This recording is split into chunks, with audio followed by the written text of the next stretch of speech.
qualification historique pour le Maroc en quart de finale. Hakimi.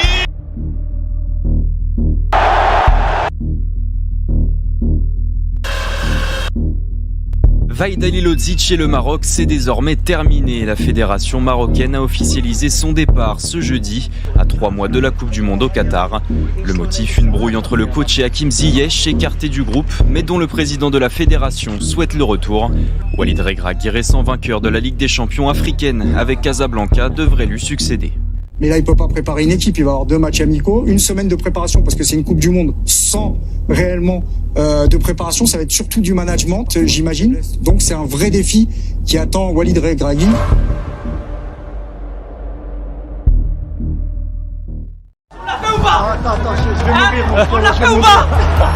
Si comme Walid Regragui vous voulez vous lancer dans la carrière d'entraîneur et choquer le monde entier, je vous présente Top Eleven.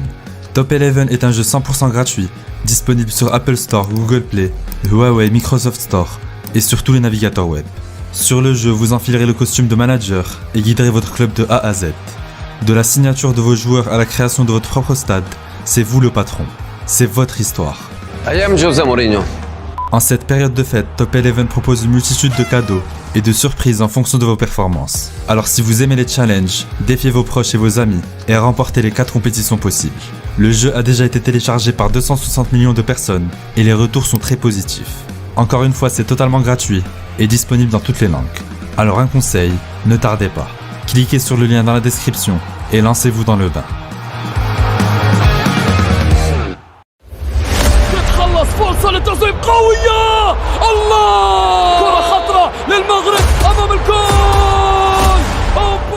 Mars 2022. Au stade Mohamed V de Casablanca, le Maroc valide son ticket pour la Coupe du Monde au Qatar. Malgré une terrible blessure de Yassine Bounou, Ounahi, Tissoudali puis Achraf Hakimi font exulter les 50 000 spectateurs. Pour la 2e fois consécutive, les Lions de l'Atlas seront au rendez-vous du mondial. La joie est immense dans le pays, 2 mois après la déception de la CAN. Mais depuis le départ d'Hervé Renard, une certaine amertume réside dans le cœur des Marocains. Ziyech, Amin Harit ou encore Mazraoui n'ont pas la confiance de Vahid Halilovic. Pourtant, les 3 font partie des meilleurs joueurs marocains. Épuisé par cette situation, Ziyech évoque même sa retraite internationale.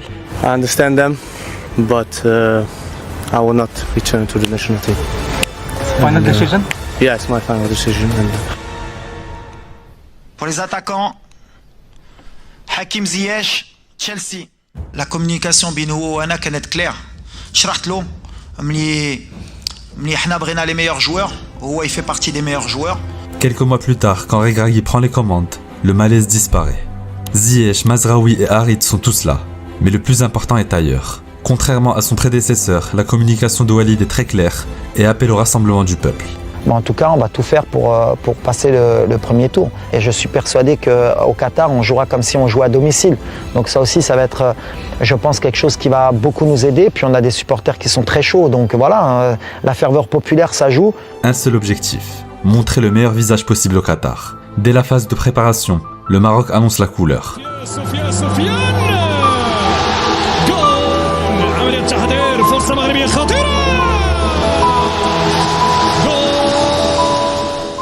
Deux matchs, une victoire, un nul et 0 but encaissé.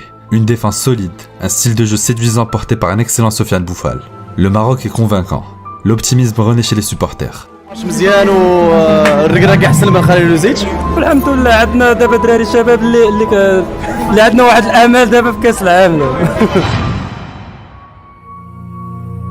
Je l'ai dit à ma précédente conférence de presse, je pense qu'à partir du moment où on commence à calculer, à faire attention à pas se faire mal, c'est à ce moment-là qu'arrivent les blessures. Je pense qu'il faut jouer comme si c'était un match normal, se donner à fond. Et c'est en se donnant à fond qu'on évite les blessures. Voilà, rentrer dans les duels à 100% et pas penser à la Coupe du Monde. La Coupe du Monde, elle arrivera après. Et si on doit la faire, tant mieux. Si on doit se faire mal au dernier match, bah c'est le destin, c'est que c'était pas prévu. 14 novembre 2022, dernière ligne droite avant le début du mondial. Les internationaux marocains disputent leur dernier match en club. Les blessures sont craintes et la tension est à son comble. Malheureusement pour Amin Harit, le destin s'acharne. Le ballon arrivera, non, sur Amin Harit sur Disasi, c'est faute du Marocain. On va prendre des nouvelles d'Amin Harit. Privé de l'un de ses meilleurs attaquants mais avec la même détermination, les Lions s'envolent pour Doha quelques jours plus tard. Avec la manière, les hommes de Walid finissent leur préparation sur une large victoire face à la Géorgie.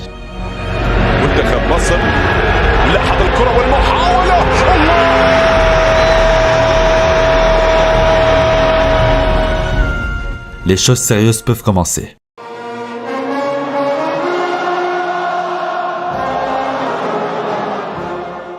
Du lourd, dès le premier match, les Lions affrontent le finaliste du dernier mondial, la Croatie de Modric. Un match âpre et fermé qui montre la solidité défensive de la sélection marocaine. La bataille au milieu de terrain est rude. Amrabat, Amala et Ounahi tiennent tête au milieu croate. Est-ce que le Maroc pouvait espérer mieux sur cette rencontre, même si le score 0-0 face à la Croatie, on peut se dire que c'est très bien face aux vice-champions du monde, mais est-ce que le Maroc pouvait pas espérer mieux finalement? C'est un bon résultat contre les vice-champions du monde. Commencer le tournoi par un match nul, ça nous laisse encore 2 matchs pour se qualifier. Je veux dire bravo aux gars. C'était compliqué aujourd'hui, mais ils ont montré qu'on était une belle équipe. On va continuer à travailler, il nous reste 4 jours pour récupérer avant la Belgique. Contre la Belgique au deuxième match, un nul suffit aux Marocains pour s'offrir une finale face au Canada. Mais cet après-midi-là, les Lions choquent le monde entier. Pendant 90 minutes, maîtrise et efficacité sont les maîtres mots de la prestation marocaine. À l'image d'un Amrabat impérial au milieu, les blancs et rouges débordent d'envie et d'énergie. Et ça se voit.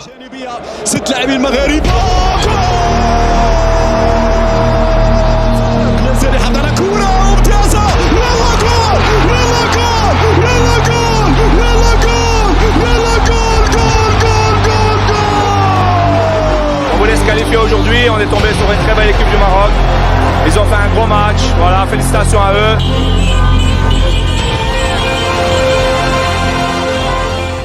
Un pays tout entier exulte. C'est la première victoire du Maroc en Coupe du Monde depuis 24 ans. قلت لكم ديروا النية معنا. سنبدلوا شوية العقلية ديال الشعب المغربي.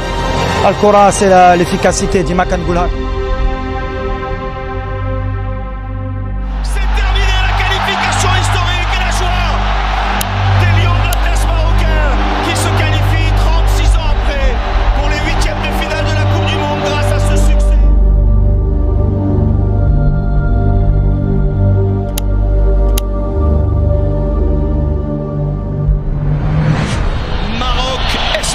C'est un petit 8e de finale de Coupe du Monde entre voisins. Énorme ambiance ici à l'Education City Stadium avec énormément de maillots rouges avec une étoile verte, ceux du supporter du Maroc.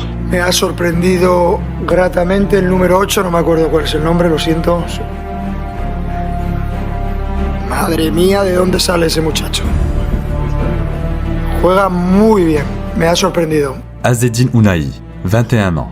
Milieu du SCO d'Angers, dernier de Ligue 1. Comme des millions de téléspectateurs, Luis Enrique ne le connaissait pas vraiment avant la rencontre. Multipliant les sorties de balles de grande classe, Ounahi démontre la qualité technique marocaine face au pressing espagnol. Mazraoui, la frappe du Munichois, elle est captée en 2 temps par Ounahi. Ils sont là évidemment, la combinaison c'est fort, les points de Bounou Ounahi. Oh là là là là là là là. Oh là là, Ounahi Simone, le centre de Rodri. Oh là là là.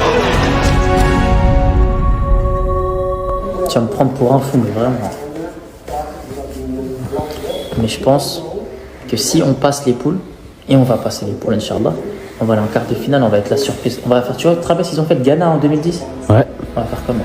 Sergio Busquets face à Velo avec le penalty. Et là, ouais, où est Bounou ? Il est à 3 sur 3, il a été sur le premier. Hakimi pour la qualification historique pour le Maroc en quart de finale. Hakimi, oui, bon petit Maroc est qualifié. Il y a 2 finales du monde. De l'Espagne, sur but. 4-3 tirs au but à 0. 2 arrêts de Yacine Bounou, une frappe de Sarabia sur le poteau. Sabiri, Ziyech et Hakimi. Héroïque, légendaire. Yacine arrête les 3 pénaltys adverses et gravit son nom dans les annales du football africain. Son sourire contagieux gagne le cœur des 42 millions de Marocains dans le monde. Le Maroc l'a fait. Quand vous allez rentrer là dans le vestiaire, refermer la porte, parler à vos joueurs, qu'est-ce que vous allez leur dire ? Non, je vais leur dire que depuis le début, on est en mission. On a compris, ils ont compris en tout cas qu'il fallait être ambitieux. Il fallait arrêter d'avoir des complexes. On a des joueurs qui jouent au très haut niveau. Et voilà, maintenant on va savourer, c'est ce que je vais leur dire. Et à partir de demain, on se remet au boulot. Et il faut être ambitieux. Le Maroc a des très beaux joueurs de foot. Vraiment, ils ont des très beaux joueurs de foot. Ils ont pris l'option de jouer comme ça. Le résultat, ok, il t'emmène en quart de finale. Mais où veux-tu que le Maroc aille en jouant de cette façon ? Cette équipe-là, redoutablement efficace dans un style défensif et anti-possession, agace certains journalistes. Mais Walid le sait. Quand l'effectif ne rivalise pas forcément avec ceux des plus grandes nations, il faut s'adapter. كيفاش ما نبوزيش الكره كامله في البريمير ميطون ديالي رماركيت شنو غنبقى انا لاعب باغي 3 بوان انا باغي انا نقصر انا مع انا البرصا انا باش نقصر انا ربحت 1-0 سدات. Ce que vous venez d'écouter, c'est exactement le scénario de ce quart de finale face au Portugal. En première mi-temps, le Maroc ouvre le score grâce à une tête exceptionnelle de Youssef Ennesseri.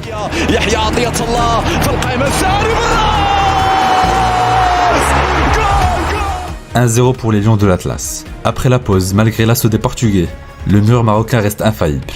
Les Rouges terminent le match avec 5 défenseurs. En l'absence de Aguerd et Romain Saïs sortis sur blessure, Dari, Banoun et Yamik, tous passés par le championnat marocain, donnent leur vie sur le terrain. Et l'entrée de Cristiano Ronaldo n'y changera rien.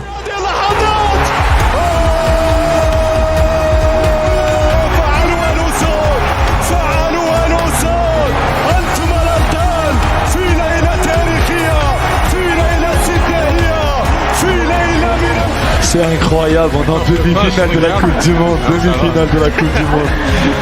J'arrive même pas à y croire, j'ai la chair de poule. Comme j'ai dit à vos confrères, j'ai l'impression qu'on vit un rêve. Et honnêtement, j'ai pas envie de me réveiller, tellement c'est incroyable ce qu'on vit.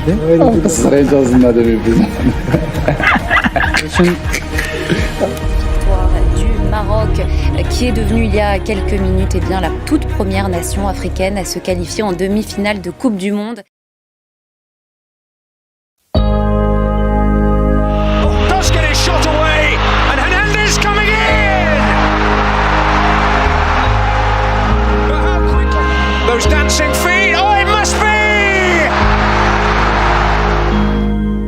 La marche était sans doute trop haute. Plombé par les blessures, le Maroc donne tout face à la France. Mais n'y arrive pas. Car cette fois, ils sont tombés sur plus pragmatique, plus efficace, plus tueur. On a été au bout, du bout. Et après, contre une équipe comme la France, la moindre erreur, elle est payée cash. On y croyait vraiment,